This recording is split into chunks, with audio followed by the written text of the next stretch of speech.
All right, get ready because we're diving deep into Coinbase's Q3 2024 performance. Yeah. We've got a whole stack of earnings call transcripts and analyst Q&A right here. So we're going to break down what's really going on behind all those numbers. Yeah, we're going to go way beyond just like the basic financial summary. Yeah. We're going to zero in on those like really interesting exchanges between Coinbase executives and the analysts. Those are like the moments where the real story comes out. Okay, so let's start with those big headline numbers first. Coinbase reported $1.2 billion in revenue with a $449 million adjusted EBITDA. And this is actually their seventh consecutive quarter of positive adjusted EBITDA and their fourth consecutive quarter of positive net income. Those are some strong numbers for sure, especially when you think about how the crypto market was, pretty soft in Q3. It really shows that their plan to diversify their revenue beyond those like up and down transaction fees. It seems to be working. Yeah, because, transaction fees are like directly tied to trading volume. And the crypto world is notorious for being volatile. Exactly. And remember, in their Q2 report, Coinbase said their goal was to hit $2 billion in subscription and services revenue for all of 2024. And based on how they did in Q3, it looks like they're on track to reach that goal. Okay, so now let's get into some of the key things that people were talking about. Yeah. From the earnings call and the analyst Q&A, one thing that really stood out was the huge increase in stablecoin trading volume, especially with Tether. They even said in their shareholder letter that Tether trading volume jumped up to 15%. So what's the big deal with that?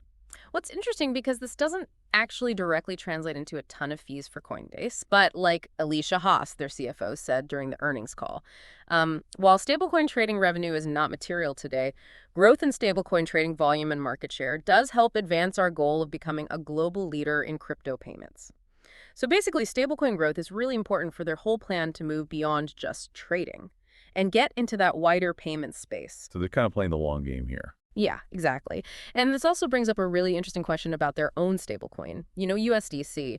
One analyst during the Q&A even asked, is the increased Tether volume a sign that Tether is becoming a threat to Coinbase's own USDC, or is it just like a temporary thing? So what did Coinbase say about that? Well, Haas really emphasized their focus on USDC. She said USDC remains the fastest growing major stablecoin. They see the growth of like all stablecoins, even if it's not their own USDC, as a good thing because it helps with their big vision for crypto payments. Okay, so that makes sense. Now let's talk about staking, which was another big topic that came up. We know that a few U.S. states have paused staking services. So how is that impacting Coinbase? Well, the impact on the Q3 numbers was pretty small. But you can definitely sense some frustration with all the regulations going on right now. During the Q&A, Haas explained that while we had to pause new staking in certain jurisdictions, existing staked balances continued to generate revenue. The real challenge is the missed opportunity for growth in those states. So Coinbase is really pushing for clearer regulations, and you can see why. Yeah, it's like they're sitting on this potentially huge revenue stream, but they can't fully use it because of all these regulatory hurdles. Exactly. And they even said in the shareholder letter, over the long term, a lack of regulatory clarity in the U.S. could put the country at a competitive disadvantage. And, that kind of brings us to Coinbase's efforts to expand internationally. This quarter, they launched in 4 new markets, and they're already making more money than it costs to operate in those markets. And they also just got a MiFID license in the EU. What's so important about that MiFID license? Yeah. Oh, this license is a big deal for Coinbase in Europe. It's going to let them offer derivatives trading in over 20 EU markets, starting next year. It's a major step towards their goal of becoming a major player in the global derivatives market, like Haas said during the analyst call. This is a major milestone in our international expansion strategy. So they're strategically putting themselves in a position for growth outside of the U.S., especially in a potentially really high growth segment like derivatives. Yeah, exactly. And it all plays into their big plan to diversify their revenue streams. Speaking of growth, things got really interesting in the analyst Q&A when they started talking about competition. Yeah, because the crypto world is getting pretty crowded these days. So how is Coinbase going to stay ahead of everyone else? Are they going to do a bunch of acquisitions or maybe partnerships? Well, they've been doing what they call a build, buy, and invest approach. Coinbase has a history of doing really well with acquisitions, but it seems like their main focus is on building their own technology and expanding their own ecosystem. They're especially proud of their developer platform. They see it as a key piece of the puzzle for the whole crypto ecosystem. Emily Choi, the president and COO, even called it the potential AWS of crypto. So they want to be the foundational platform for developers in the crypto space, Yeah. kind of like Amazon Web Services is for cloud computing. Exactly. They believe that by providing the right tools and infrastructure, they can empower developers to build the next generation of crypto applications and services. That's pretty ambitious. Now, one last thing that really stood out was their announcement of a $1 billion stock buyback program. That's a ton of money. What message are they trying to send with that move? It's a really strong signal that they're confident in their financial position, and it's a way to reward their shareholders. But during the earnings call, the analysts were quick to point out that this could also be seen as a defensive move. Because of all the competition they're facing, the analysts even asked, is this a sign they're feeling the heat from competitors, or is it just a strategic play for the future? It's a pretty bold move. What did Coinbase say about those questions? Well, Nalija Haas emphasized that. Our primary focus remains on investing in growth opportunities. But they also know that it's important to give back to their shareholders, especially in the current market. So they're trying to balance investing in the future with rewarding investors right now. Exactly. This buyback program seems like their way of doing both. Now, before we move on to part 2 of our deep dive, where we're going to examine how Coinbase is handling the changing macro landscape and the impact of artificial intelligence, let's take a quick break. So we've unpacked Coinbase's impressive financials for Q3 bet. The real story often lies in those nuanced discussions during the earnings call and analyst Q&A.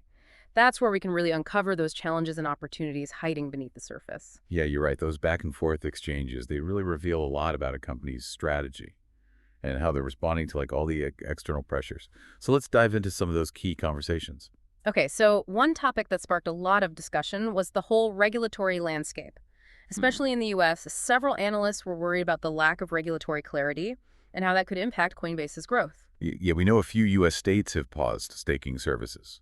And Coinbase has been pretty vocal about wanting clearer regulations. Did they talk more about this during the calls? Yeah, they did.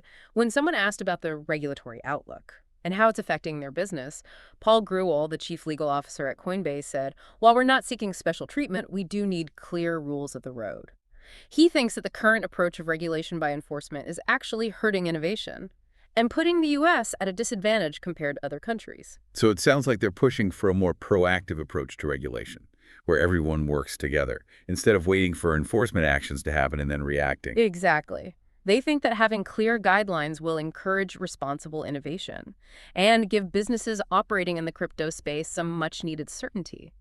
They even said in the shareholder letter that a more constructive regulatory environment would unlock significant growth opportunities. Okay, so regulatory uncertainty is definitely a big challenge. But what about competition? The crypto world is getting more and more crowded. How is Coinbase dealing with all that competition? Well, they're not shying away from it. Brian Armstrong, the CEO, actually said during the earnings call that competition is intensifying, but we welcome it. They believe that competition is good for the industry in the long run because it pushes everyone to innovate and create better products and services. That's a classic disruptor mindset. They're not afraid of competition. They see it as a way to grow and improve. But how exactly are they planning to stay ahead of the game? Their build, buy, and invest strategy is still at the core of how they approach competition. They've made some strategic acquisitions in the past, but their main focus seems to be on building their own technology and expanding their own ecosystem. Right, we talked about their developer platform earlier, which they see as the AWS of crypto. But did they mention any other cool initiatives during the calls? Yeah, they emphasize how important international expansion is, especially with all the regulatory challenges in the U.S. They see global markets as a huge growth opportunity, and they're actively working on getting licenses and partnerships to reach more people around the world. Like that MiFID license they just got in Europe. That's a perfect example of this strategy in action. It opens up a whole new market for them, especially for derivatives trading. Exactly. They also talked about their efforts to build a strong and secure stablecoin ecosystem. They believe stablecoins are going to be super important for payments in the future, and they're really promoting USDC, their own stablecoin. So they're making smart moves to diversify their revenue, expand globally, and position themselves as a leader in the constantly changing crypto world. Exactly. But they're also facing some headwinds, especially in the macro environment. Analysts were worried about how rising interest rates and inflation could impact Coinbase's business. Yeah, it's hard to ignore all those big economic forces. Did Coinbase address those concerns at all? They acknowledged that the macro environment is definitely challenging, but they also seem confident that they can handle these headwinds. They pointed to their strong financial position, their diversified revenue, and their commitment to being efficient. Sounds like they're cautiously optimistic. They know there are challenges, but they believe they can weather the storm. Yeah, they're not pretending that there aren't risks, but they're emphasizing their ability to adapt and be resilient. Okay, before we move on to the final part of our deep dive, where we'll explore Coinbase's vision for the future and answer those lingering questions, let's take a quick break. And we're back for the final part of our deep dive into Coinbase's Q3 2024 performance.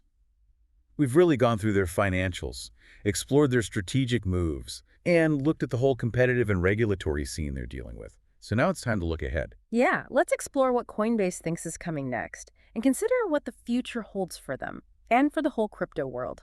During the earnings call, analysts were really interested in what Coinbase had to say about Q4 and beyond. Did they give any specific predictions? Well, they didn't give any hard numbers for revenue or earnings, but they did share some insights into what they're expecting. Alesia Haas, the CFO, said, "We anticipate continued growth in subscription and services revenue, driven by contributions from staking, custody, and our institutional prime offerings." So they're thinking that those more stable, recurring revenue streams are going to keep driving growth, which makes sense with their whole strategy of moving away from just transaction fees. Exactly. But they also mentioned some things that could slow them down, including the whole macroeconomic situation. In the shareholder letter, they specifically said, the decline in Ethereum prices could impact staking revenue and trading volume. Ethereum's price swings have always been a big factor for Coinbase. It just shows that they're still really connected to how volatile the crypto market is. Yeah, and this brings us back to one of the questions we talked about earlier. Will all that stablecoin trading volume keep going up, especially with Tether? And what will that mean for Coinbase's own stablecoin USDC? It's a question a lot of people are thinking about. Did Coinbase give any hints about what they're planning to do with stablecoins in the future? They repeated that they believe stablecoins are going to be essential for payments. And they talk about how much USDC has grown. They even said in their shareholder letter, USDC ended the quarter with $26 billion in circulation, up 17% compared to Q2. They also emphasized that they're dedicated to building a really strong and secure stablecoin ecosystem and working with regulators to make sure that innovation happens responsibly. So they're in it for the long haul with stablecoins. They see the potential, but they also know they need clear regulations. Right.